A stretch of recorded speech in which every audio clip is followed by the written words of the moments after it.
Oh, look at that. I mean, Lars is just gonna have to wait a minute. It's so pretty.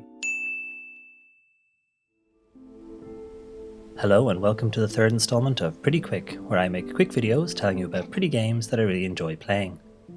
Today we're looking at the gorgeous Röki from Polygon Treehouse, a really engaging point-and-click adventure that draws on Scandinavian folklore. I'm going to do my best to be spoiler light, as always. Röki has an interesting and emotional story, so I'll try and give you enough information to see why I think you should play it, while still sticking to just the first few hours of the game.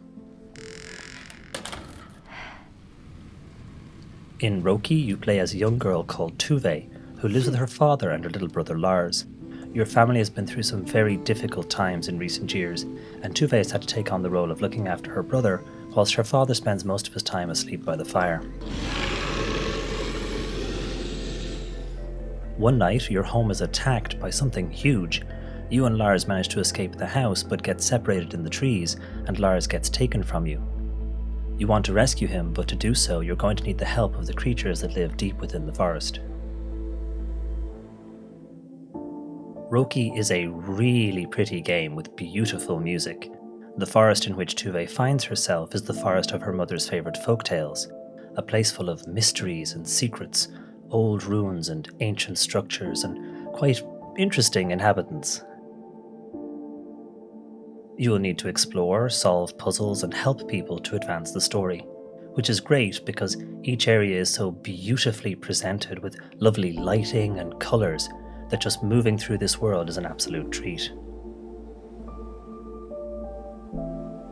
The puzzling is relatively straightforward for the first half of the game or so, but fits nicely into the story and doesn't feel like busy work. Usually you either need to interact with the environment to solve a puzzle or unlock a new area, or you spend your time finding and using items, sometimes combining them in interesting ways.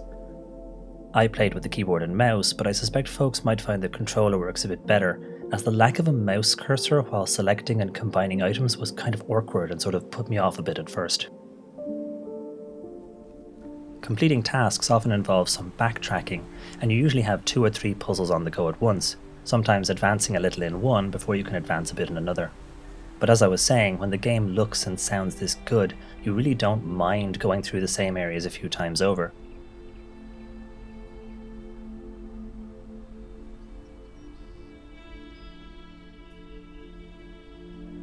The early game does have a much slower pacing though, so you might sometimes find you just want to progress the story a bit faster.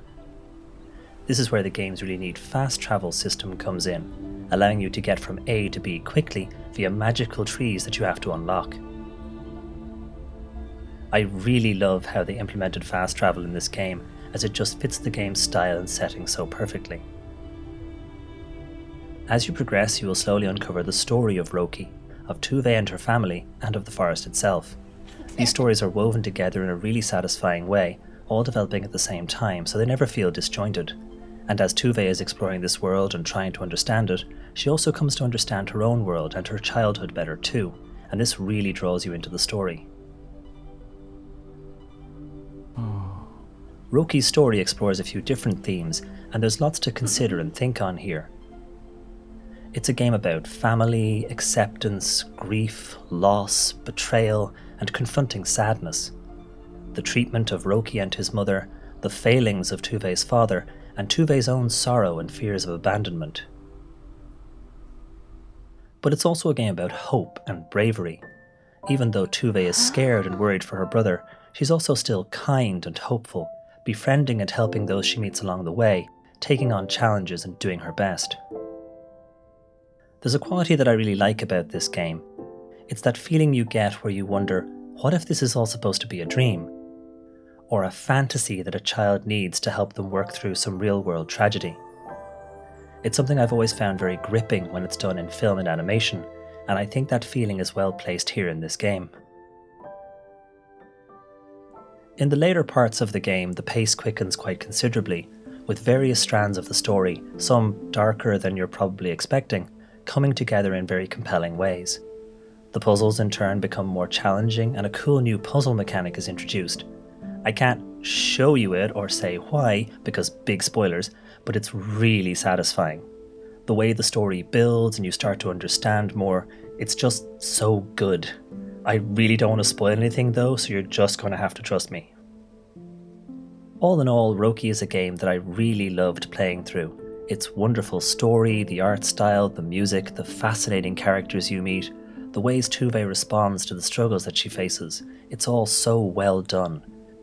When making this review, I'd planned to record maybe a couple of hours of footage, but found myself drawn right back into the story again, and I ended up playing for well over 5 hours, which is about a third of the way through the game, I think.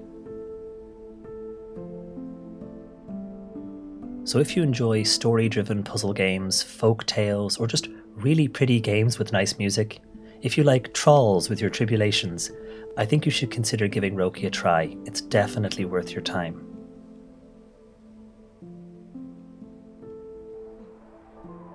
So, thanks as always for watching. Please hit the like button if you enjoyed the video and maybe consider subscribing. There are 2 other videos in the series so far, so if you haven't seen those already, maybe check those out. I also stream on Twitch 4 days a week where you can come and see me live. I'll put a link in the description below. Thanks very much, and see you next time.